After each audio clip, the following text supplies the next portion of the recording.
嗨，大家好，我是躺平叔，今天是2026年5月11号。这一期咱们继续聊聊恒大清盘，聊聊中国的房地产。进入5一以后，这楼市小阳春现在在媒体的报道中只剩下上海和深圳。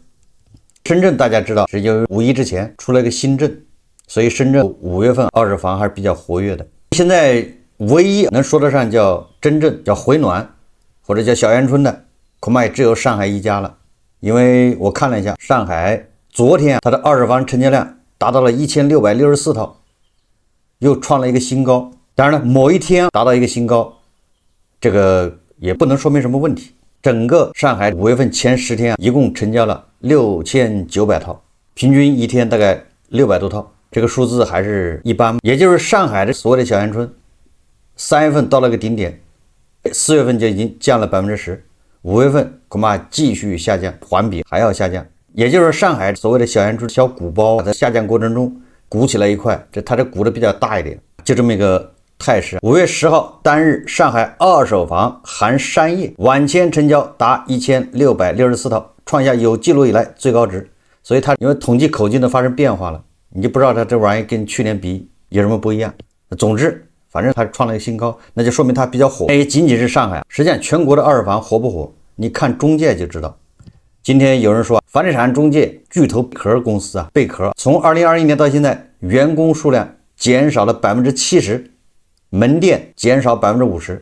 现在很多做二手房业务的坚持还在做二手房销售的，基本上都是同时兼职，什么跑滴滴，有的是搞自媒体账号拍短视频带货，甚至有的晚上去路边摆摊。从这个房地产中介的变化也能看出这个楼市到底怎么样。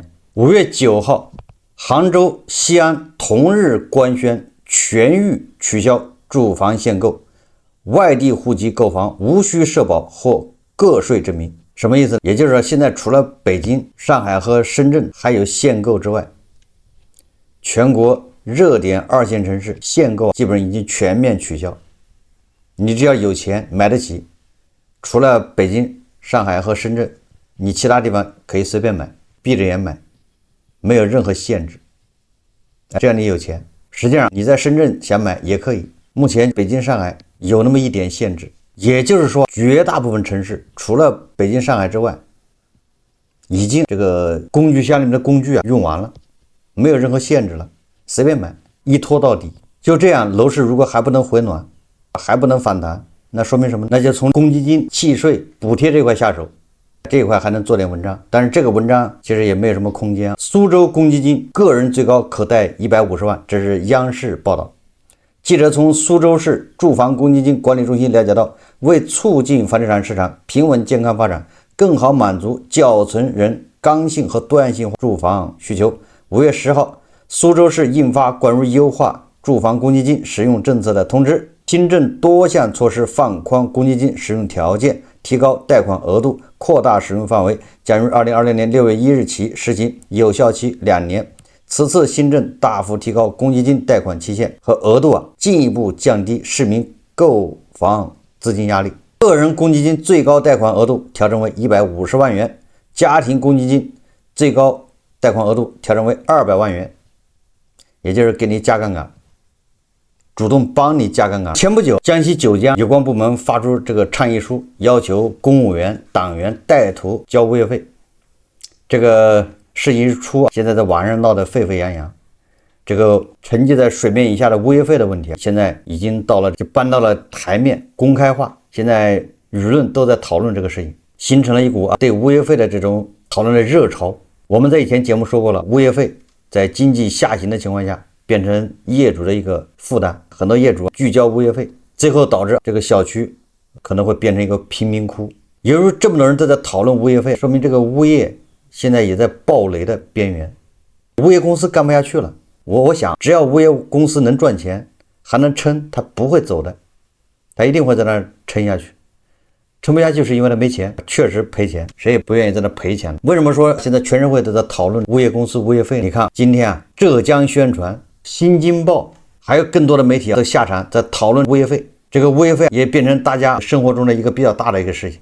实际上这就已经说明了经济的下行。浙江宣传这个文章叫缴物业费这个头公职人员该不该贷。他说，近日多地发布倡议书，号召公职人员、党员干部带头缴纳物业费，明确提出绝不拖欠推诿，不打折扣，不搞变通。此前不少城市也提出过类似要求，名义上是倡议，但字里行间充满严肃感，甚至部分地方还将其与干部评优提拔挂钩。公职人员、党员干部确实应该在社会生活各个领域发挥优先先锋模范作用，但对于带头缴纳物业费这一倡议，网上却有很大争议。缴物业费这个头，公职人员该不该带？接下来浙江宣传就把矛头一指，说物业的服务不好，业主不交物业费是有原因的，对吧？他说物业费收费难是一个普遍问题，收费难会导致小区管理不善，影响居住体验和谐稳定。站在倡议发起者的角度，是寄希望用公职人员带头作用来撬动整体局面的扭转。这种逻辑看起来是救急，实则既不救场也不救市，是典型的诊错病开错方。什么意思呢？你看，这就是浙江宣传，那也是体制内九江什么相关部门倡议公务员、党员带头交物业费，那也就是体制内开始打横炮了，体制内都反对了，这就有意思了。浙江宣传说，他说物业费收缴难，其矛盾核心绝非简单的道德缺失或诚信不足，而是物业服务供需方面的深层矛盾。有网友点评，很多物业最大的问题就是不公开不透明，一心只想搞钱，没有把业主当回事。浙江宣传还说，他说相关机构统计显示，2025年行业住宅物业服务满意度仅 73.2 分，创近年最低。保洁不到位，公共设施损坏无人修，车位管理混乱，公共收益被侵占等问题较为常见。许多拒缴物业费案例都与物业服务质量不达标直接相关，也就是这个责任都在物业，业主并非抗拒缴费，只是不愿为缩水走样的物业服务买单。他们不是在对抗缴费义务，而是无可奈何，只好通过消极抵抗的方式表达对现状的不满。浙江宣传说他说看清了病灶，再来看倡议会不会管用。他说哪怕公职人员带头把钱交了，只要高价低配的合同还在，服务不到位的问题没解决，业主的怨气并不会因此消减。只要服务质量上不去，公职人员缴费不仅不能带动其他业主，反而可能制造出一种只要是公职人员就得吃哑巴亏的负面暗示。也就是浙江宣传对公职人员、对党员抱不平、鸣不平，认为这是物业有问题，你不能老拿党员和公职人员说事。这个文章说，令人尤其不安的是，个别地方在倡议书中将缴纳物业费上升到政治觉悟和党性原则高度，这种动辄上纲上线的做法值得警惕。而一方面在法理的天平上硬插一个身份，就是物业费缴纳基于业主与物业公司之间的合同约定，是一种典型的权利义务对等民事法律关系，说一堆。而另一方面，治理的账本上又多了一笔应付。他说这个倡议书本质上不是解决问题，而是用一块光鲜的布去盖住一张杂乱无章的桌子。表面看缴费的数字上去了，一掀开很多问题依旧，业主积累的不满依旧，还多了一层对公权力的失望，耽误了真正解决问题的时机。再往深层次看用组织手段来掩盖问题，用行政命令去兜底，这种只求自己任内暂时稳定，不管社会发展长远和谐的短视做法，实际上是在不断制造和积累矛盾，只顾上不顾下，只顾眼前不顾长远，只顾自己不顾他人，是典型的政绩观错位，甚至还会不知不觉滑向低级红的泥潭。浙江宣传可以说给九江有关部门也扣了一个大帽子。不光是浙江宣传，新京报他也发了一个评论，他说破解物业费缴费难，公职人员带头解决不了问题。他说个别地方大张旗鼓的号召公职人员带头缴物业费，把本该靠契约意识和市场调节的商业关系拔高到政治觉悟的高度，甚至与个人前途绑定，不仅未必能彻底解决欠缴问题，还可能遮蔽问题的复杂性和和深层病灶。他这个意思跟这个浙江宣传差不多。他说要从法律上明确何种服务瑕疵可以减免物业费的比例，欠缴滞纳金的合理性区间，恶意停水停电等违规催缴的法律后果，让业主和物业都能守住法律的边界。说到底，物业欠费缴费是一个社会治理的系统性问题，不是简单的谁愿不愿意交费的道德选择，更不是仅靠某个群体带头就能解决。实施物业服务质量提升行动，写入今年政府工作报告，唯有物业服务质量指价相符、透明可感，持续提升物业服务质量，避免缴费拉锯战，才能让好房子加好服务真正惠泽每位业主。你看，九江市有关部门号召党员、公务员带头缴物业费，这个浙江宣传、新京报这些人家也是体制内或者半体制内，他们为公务员、为干部鸣不平，认为你这样不行。那作为我们吃瓜群众，我们怎么看这事呢？我们能得出什么结论呢？不知道大家是怎么想的。首先，那只能说明这个经济不行。为什么？那为什么3年前、5年前或者10年前就没这事？或者说10年前，那这个物业费的事就不叫事。10年以后，就是2020年当下，大家在这认真的讨论党员干部、公务员该不该带头交物业费，这本身就说明问题来了。那怎么导致这个问题？所以说，我们第一个原因，那肯定是经济下行，经济不好，大家赚钱都难。因为大家赚钱都难，所以花钱就得抠，就得讲性价比，更加讲性价比，能不花的坚决不花。那这样以前这些被掩盖的矛盾，它就暴露出来，就激化。所以说归根结底还是经济下行导致的，这是第一个。那第二个，我认为浙江宣传、新京报这些，他们可能不知道九江那边发生了什么，他们这边感受到的是公务员就得带头交，这不合理，不公平。这实际上也反映出什么？反映出党员、公务员收入在下降，这肯定的，不用说。为什么？要不然浙江宣传、新京报这些小编，他们或许也是公务员，也就是说，当动他们的利益的时候，建议他们带头交的时候，他们气就不打一处来。我这去年收入下降了一半，去年的绩效或者去年的奖金都没发，这工资只发了6个月，你还让我带头去交物业费，气不打就一处来。他就肯定的，在写这些东西的时候，他就心中是带着怒火的，他本能的就要反驳九江方面有关部门。对，所以大家去想象一下，这要不然他写不出这东西啊。小编肯定是要么不是党员就是公务员，一想到自己工资都没发全，还让我带头，所以说这是第二个。那第三个，我倒是做个评论：公务员和党员该不该带头交物业费？这个本来不是问题的问题，现在成了问题，这就麻烦了。为什么这么说？按照这个契约精神，你作为业主，你就应该交物业费。只是物业服务不好，物业的达不到标准，你可以通过其他的手段，要么把物业换掉，这是你的权利；要么你要物业公开他的所有的账目，是吧？这个是要求可以的。但是这个前提是什么？前提是你物业费你得交，你先把物业费交了，物业服务达不到水平，你们通过合理的正当的程序，应该有这么一个程序。容易把物业给换掉。你只要大家都交了物业费，这物业是有利可图的，他应该是会尽力去按照合同要求去服务。那这个是一个比较好的一个状况，理论是这样。也就是我们如果大家都把物业费交了，大家都能行使自己监督的权利，很顺利的就能让物业接受监督。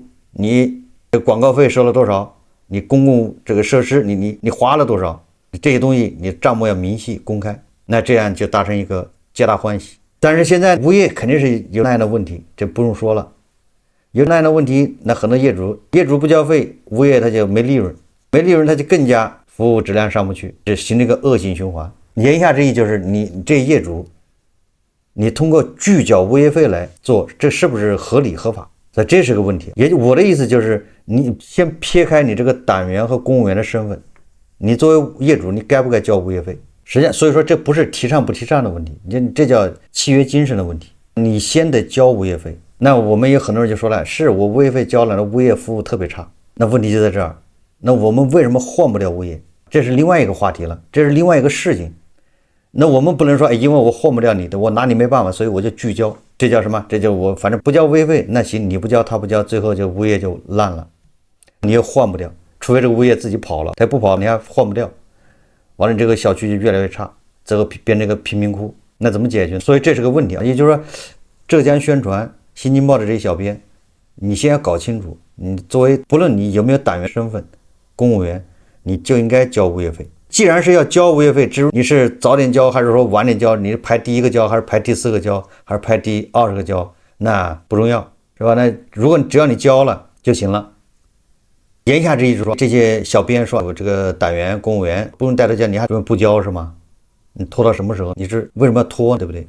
你当年交没毛病，你不能拖到第3年。所以说，我认为，首先，新京报、浙江宣传这些小编写文章的人，他站位不高，格局不高，认知不高。不要说他是什么公务员、党员了，你连这个合格的业主都说不上。那第3个什么问题？第3个就是他不了解酒家那边什么情况。这个我们在以前节目说过。那很有可能酒家那边物业费就是公务员、党员欠的，主要是他们不交。这一个小区里面都是公务员，都是干部，都是党员，因为他恐怕是政府的什么家属楼，政府也没钱呢。大家一定要记住了，政府的工资发不出来，这物业费收不上来，政府也没钱补贴，那物业干不下去，物业不干，那小区越来越差，有关部门就号召你是党员，你是公务员，你得先交，你带头交，因为那个小区里面恐怕80%、90%基本上都是机关单位、家属楼嘛。那还没办法，人家物业天天去打小报告，哭穷，向上级单位这个诉苦。那一看这个物业费收不上，那个小区服务越来越差，那怎么办？那赶紧有关部门给单位发通知，号召党员、干部、公务员你先交，你们都交齐了，别的那些什么社会闲散人员他不交，物业能赚得下去。所以说你要这么理解，凸显地方政府缺钱，也缺钱到什么程度？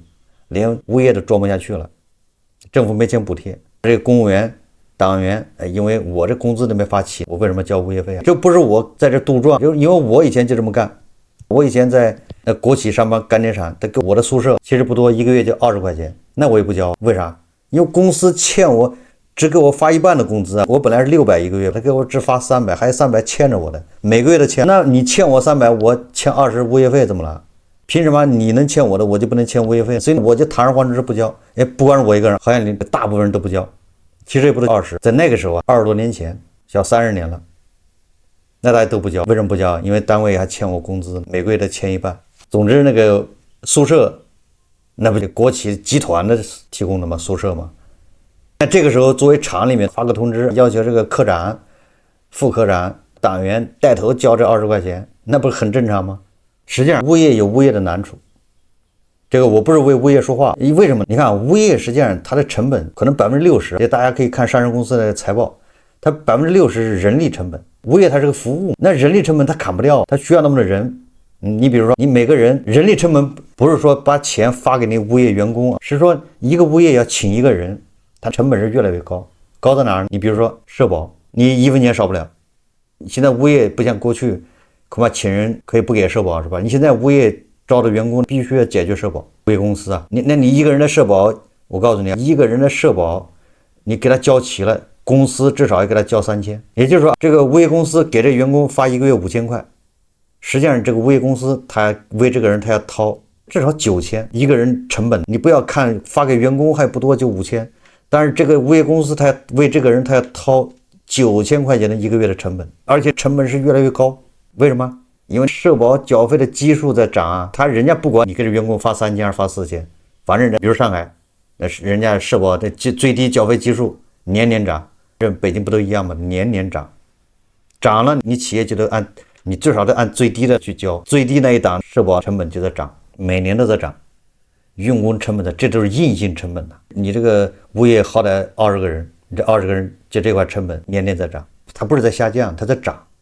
你如果说我开着2个人，那可以，你开着2个人，你物业还那么大，对不对？房户数没少，也就是活他没少，你把砍掉2个人，那剩下的人了，他也受不了，活多了他还希望你加薪，你不涨工资也不行。也就是物业你砍人还不太好砍，人你不能通过精简人来降低成本，所以人不能减，那每个人的开支是年年在增长，这是硬性的，年年增长。你说物业的他收的物业费是年年在下降，因为越交越少，一定是这样子的。这物业费不可能是越交越多，是越交越少，因为越来越多的户主一听说他们家好像也没交，3年都没交了，我这一直在交，我这么傻，我也不交了，是吧？所以说你交的人肯定是越来越少，所以物业费收入它是在下降的，当然它成本还在增加。你想想吧，物业它也干不下去，再加上本来物业可以靠一些灰色收入，就是灰色地带，你比如说把小区里面一些说不清道不明的东西它出租出去了，这钱收回来你也搞不清楚，这电梯里面那个广告你也不知道他怎么整的。那现在很多人刷脸进小区是吧？那小区的铁门上面还安装了一些什么广告，什么乱七八糟，那玩意儿都是要交钱的，那都是物业的收入。以前物业在这块收入还不少，但是现在因为实体经济不行啊，打广告的少了。以前那个就是广告这块，我只举例子，以前经济好的时候，广告这一块他恐怕一年能赚个500万，那现在呢也顶多赚100万，收入都在下降。刚才说了，人力成本也在上升，那物业哪干得下去？所以你看，现在物业就成了个问题，都在讨论，是吧？你不要说自媒体，正规媒体都在说，正经的就开始讨论物业费的事了，说明物业费这个事已经成了一个主要矛盾了。物业公司要暴雷，就从这个上市的物业公司来说，你看到财报也是一年不如一年。这个里面就不说咱们业主，很多业主，你说夫妻俩都失业的，那边按揭贷款还要还，孩子要上学。那你说这么多支出里面哪个是可以拖的？你自己去算，你每个月开支，你的收入有限，那么你每个月开支里面哪个是可以说，哪些是可以勒紧裤带不交的，哪些是可以拖的？所以物业费一定是排在第一个，不可以拖到后年，也不说不交了，我至少可以拖到明年后年，拖到我有钱再说，是不是逻辑？所以说物业费它天然就被压到后面，那小孩的补课费你得交，不交小孩上不了学。补课补不了，按揭贷款要交，按揭贷款不交你把你老赖失信。但是物业你不交，物业拿你没招，对不对？他不能打你。物业能干的顶多是不给你卖电，但现在很多不卖水不卖电也不行了。就是物业他没有什么合法合理的招数制约你，物业的手段越来越少。现在物业他也只能通过起诉，你想想，你这玩意儿你去立案的都困难，很多物业跑到法院去，我告业主，那法院都不立案，因为案子太多，都是让调解，让你自己回去想办法。别来捣乱，所以物业也没办法，就是立上案那也得拖2年，慢慢打。你要再加上物业为什么不告业主？因为有的业主他一旦你要告业主，他就开始学习法律了，开始研究物业相关的法律，他一旦把物业的法律搞明白了，人家反过来告你，物业就麻烦了，没有一个物业经得起告的。人家我告诉你，这个业主他一旦研究法律，一旦讲逻辑了，他一旦从那种简单的聚焦物业费变成拿起法律的武器的时候，这个业主就犹如神助，他开始反过来，第一个，他说我可以交物业费，但是你首先你物业你把你的所有的账目公开，这是按法律规定是应该的。好，你不公开我才不交的，你现在公开，那物业他不敢公开，一公开麻烦了，所以说物业他也一般的物业他不敢告业主，他就怕你反过来告他。如果这个业主一旦研究法律，开始抠那个法条，要求物业照着做，那物业就麻烦了，物业是给自己找麻烦，所以他也不敢告。所以物业最后只好没办法提桶跑路，惹不起你，我躲得起，我搞不下去赔钱不干了。所以未来很多小区都要变成贫民窟，没有办法，就是恶性循环。所以说我刚才说归根结底是经济不行，对吧？如果经济好一点，房价在涨，大家收入也在涨，那物业这块虽然物业不一定能100%收起，但那收个80%、90%还是能收得起来的。最后剩刺头，也不多了，刺头他有办法慢慢去感化，或者去好歹要一点是点。但是现在经济在下行，谁赚钱都不容易。本来是按时交物业费的这些人受到影响，一个是物业服务下降，一个是别的业主也不交，那我再交我不显得我是冤大头了吗？所以我也不交。业主是好的不学，那肯定是这个坏的一学就会，不交没事，那我为啥要交？所以说大家就发现最近讨论物业费的多了，这就实际上说明经济真的已经到了非常不乐观的地步，是吧？一般的小区物业费其实挺便宜的，你不要一说物业费就是北上广5块钱8块钱1平米的，毕竟是少数，大部分物业费都是挺便宜的，相对来说啊，相对房价，那就这么便宜的物业费大家也不愿意交，那就说明经济是真的是惨不忍睹。就这个情况下还有人说房子要涨，房价还要涨，你以后越来越多的贫民窟出来了，房价还要涨，连交物业费都够呛的费劲，你每个月5000块8000块的按揭贷款怎么就举重若轻，连物业费都在那掂量，想办法能赖就赖的了。不要被网上这些媒体炒房的中间天天鼓吹什么楼市要上涨，那个是营造出来的，那是为了完成任务，显得这个楼市企稳要回升了，能忽悠一个是一个，你赶紧去接盘去。这边你看这边媒体报道的物业费，这个才是真正的国情，真正的生活。你想现在你在房地产这块你说不好，你说唱空，这个声音被打压了，不让你说。但是物业费这块他人还没反应过来，所以大家都在聊物业费，物业费不行了，物业费收不上，物业要暴雷，还没整明白，你知道吧？等到以后有关部门发现了这物业费收不起来会影响房价，那好，这个不能说了，不让讨论。唱空物业那就是唱空楼市，唱空物业就等同于唱空楼市，那物业费也不让你聊了。你看现在聊物业费的越来越多，媒体说比房贷更可怕的是物业费，你看很多文章都出来了。物业撤产潮，一场被延迟引爆的结构性危机。当然了，还有一种情况，就是这个小区虽然是个新小区，但是空置率高。什么叫空置率高？说这个小区恐怕也只有一半房子卖掉了，还一半都没卖掉，那你跟谁收物业费？我不知道开发商给不给，开发商那房子还在那儿，开发商交物业费吗？那开发商都没钱，对不对？都要暴雷。他连公开债都欠着，他有钱交物业费吗？他交不了。好，那一半的房子卖掉了，就有韭菜住里面。但是很多韭菜买了房他不住啊，他都不收房。房子虽然在他名下，他也不装修，他也不入住。那房子本来是投资用的，一说房价也涨，他买的，结果现在投资失败，那房价跌了一半了，他也不住。那你说他会交物业费吗？他也不交。最后住的人不多，住的人只有30%，是不是这样的？